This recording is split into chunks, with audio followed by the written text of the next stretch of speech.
Bonjour à tous, dans cette vidéo, je vais vous parler de comment sortir définitivement des besoins de validation et des comportements de reproche envers autrui.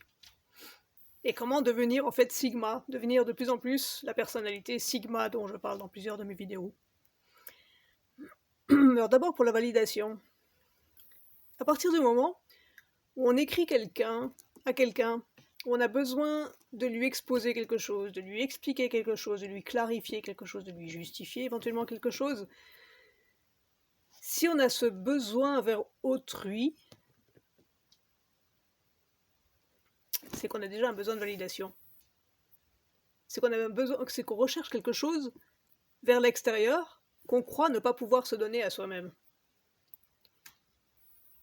Quand on crée ça, quand on crée ce courrier où on va rechercher, où on va exposer quelque chose à quelqu'un, où on ressent ce besoin d'exposer quelqu'un, de lui expliquer quelque chose, on est déjà dans un processus d'attente d'une réponse, d'une validation de lui en fait, d'une recherche d'avis, d'une recherche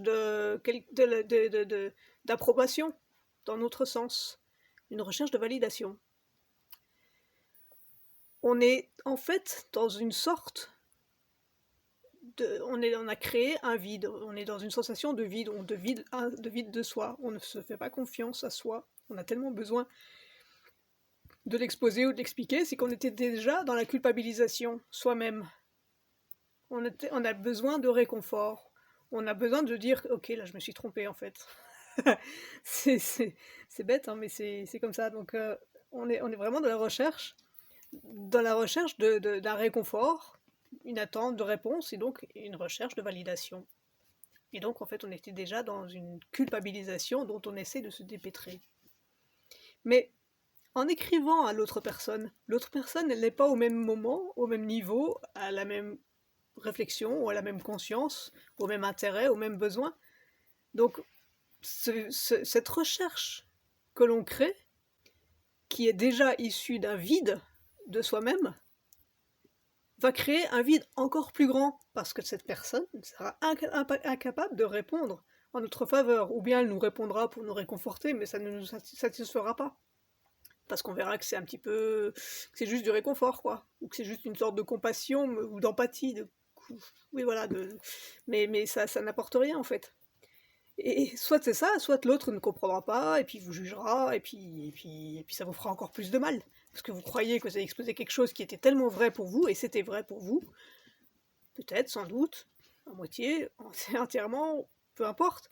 Mais pour l'autre, ça correspond à rien. Donc il peut pas être dans votre tête, dans votre conscience, dans votre recherche du moment, au niveau où vous étiez à ce moment-là. Donc, cette recherche de validation, elle est complètement vaine. Elle est complètement vaine. Parce que déjà, elle ne vous satisfera pas, et en plus, l'autre est incapable de vous la donner. Et il faut bien comprendre qu'on se suffit à soi-même. Tout ce à quoi on réfléchit, c'est notre évolution, c'est notre... Et puis là, on est à un point de conscience à cet endroit, à ce moment-là. On l'a écrit, on l'a développé, s'est dit, bon bah ok, là je me suis trompée. Mais on n'a pas besoin d'aller l'exposer à l'autre, ça sert strictement à rien, mais à rien du tout. Et en plus, on culpabilise parce qu'on attend la réponse de l'autre, et puis l'autre, elle ne vient pas, et puis on se dit, est-ce que j'ai écrit quelque chose de mal? Est-ce que c'est pas bien? Est-ce que je l'ai blessé? Est-ce qu'il n'est pas d'accord? Pourquoi il n'est pas d'accord? Qu'est-ce que j'ai fait de faux? Et on se remet dans un cycle, c'est juste infernal.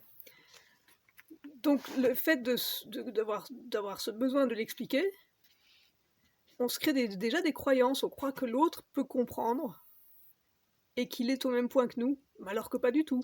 Donc on se crée une illusion totale, et on s'enracine encore plus dans d'autres illusions, dans des cercles vicieux de toujours vouloir plus de validation, parce que ce qu'on a dit, est-ce que c'est validé? Mais alors peut-être que si jamais j'ai dit quelque chose de faux, il faut que j'en rajoute une couche, et on s'en sort jamais en fait. Donc arrêtez d'écrire aux autres le processus dans lequel on est. Ça sert strictement à rien, ça n'apporte rien à l'autre, et ça n'apporte rien à soi, puisque l'autre ne pourra pas valider ce qu'on a dit. C'est juste impossible.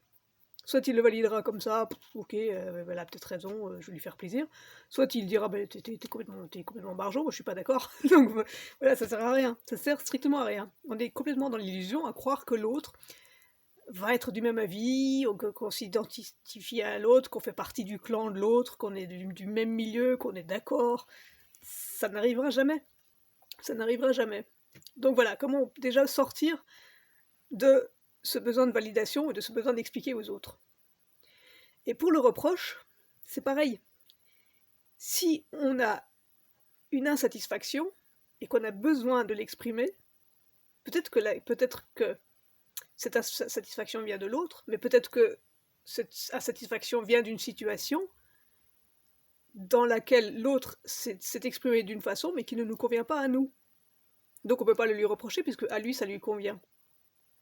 Donc on est déjà en train de lui reprocher quelque chose, soit il n'en est pas conscient, soit ça lui convient très bien, soit c'est vous, en fait, vous êtes en train de vous reprocher, de rejeter quelque chose. Donc, est-ce que c'est vraiment l'autre le coupable? Est-ce qu'il est conscient de ce qu'il a fait? S'il n'est pas conscient, on ne peut pas le lui reprocher. On peut juste être empathique par rapport à lui, éventuellement le lui expliquer, mais est-ce que ça sert à quelque chose de lui expliquer? Peut-être qu'il n'est pas mûr pour le comprendre. Soit ça lui convient parce que c'était son besoin, ou c'était sa façon de réagir et que ça lui convient, et puis donc il n'y a rien à dire. Et c'est peut-être vous qui n'êtes pas bien dans cette situation, mais c'est à vous que vous devez vous en vouloir, pas à lui. Soit ça change, de toute façon ça ne changera pas la donne parce que ça s'est passé comme ça, soit on est à l'origine du problème, soi-même. Parce que si la personne a réagi comme ça, c'est peut-être parce que nous, précédemment, on a fait quelque chose qui a créé ce comportement et cette situation. Et ensuite, aussi, peut-être qu'on reproche quelque chose à quelqu'un, par exemple sa valeur. Pour nous, c'est pas admissible, mais pour lui, ça l'est. Donc peut-être qu'il nous manque quelque chose pour vraiment apprécier la chose. Si à lui, ça lui convient. Peut-être qu'en fait, c'est nous qui avons une croyance sur cette valeur, mais qui en fait n'est que relative. Si à lui, ça lui convient, c'est qu'il faut croire que la valeur est valable. Donc voilà, pour le reproche. Donc sortir définitivement d'exprimer des choses aux gens, que ce soit une explication, une validation, une excuse et un reproche. Donc sortir définitivement du besoin d'exprimer quoi que ce soit à un autre, parce que l'autre ne répondra jamais comme on le voudrait, parce soit il n'est pas conscient de ça, soit il n'est pas à cet endroit-là à ce moment-là, soit ça ne l'intéresse pas, soit tout ça. Et donc ne pas rechercher à l'exprimer à l'autre, parce que de nouveau c'est peut-être soi-même à qui il manque une partie du puzzle. Donc à nouveau, se l'écrire à soi-même, ne pas le chercher chez l'autre, ne pas chercher la validation, ne pas chercher à mettre la faute sur l'autre, se dire qu'en fait c'est peut-être la situation, elle est comme elle est, et que c'est nous qui rejetons quelque chose. Ne pas chercher à changer l'autre, parce que l'autre a ses besoins, ses propres histoires, ses propres croyances, et par rapport à ses histoires et ses croyances, il va réagir avec telles émotions, il va avoir telle valeur, et il a d'autres recherches, il a un autre point de conscience, donc c'est toujours des dialogues de sourds en fait. Et écrire ce qui ne va pas pour soi, et ensuite l'analyser. Est-ce que c'est vraiment l'autre? Est-ce que c'est la situation? Est-ce que c'est soi-même qui l'avons engendré? Est-ce que c'est notre puzzle qui est incomplet? Et est-ce que c'est son propre rejet, peut-être, tout simplement? Donc vraiment sortir définitivement, d'écrire à d'autres, de donner son avis sur des choses, de juger, de valider, d'invalider, de reprocher, sortir de l'exposer aux autres, mais vraiment sortir, même quand on a un confident, un amoureux ou quoi, sortir complètement de l'exprimer à l'autre.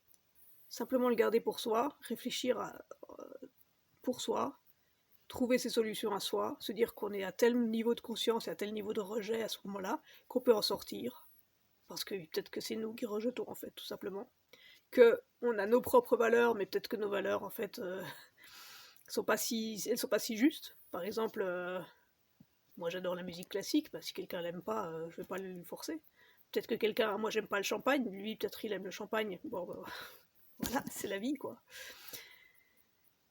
Voilà pour comment sortir définitivement non seulement de la validation ou du reproche, mais également sortir définitivement du besoin de s'adresser à autrui. Et voilà, c'est un moment j'ai eu un trou. C'est se dire que tout cela, on l'a soi-même. On l'a soi-même en soi. On a toutes les réponses en soi. Et ce qu'on reproche ou ce dont on a besoin de valider ou de faire valider, c'est en fait des pièces du puzzle qui nous manquent. Et donc simplement analyser la situation, mettre tout sur papier, bien décortiquer le tout, et finalement se rendre compte qu'on peut tout résoudre soi-même. Et donc devenir de plus en plus Sigma. Si mes vidéos vous plaisent, n'hésitez pas à laisser des pouces bleus, à laisser des commentaires. Si vous avez des questions aussi, mettez-les dans vos commentaires. N'hésitez pas à souscrire à ma vidéo pour faire monter la chaîne et à diffuser à des amis. Et je vous dis à la prochaine vidéo, merci.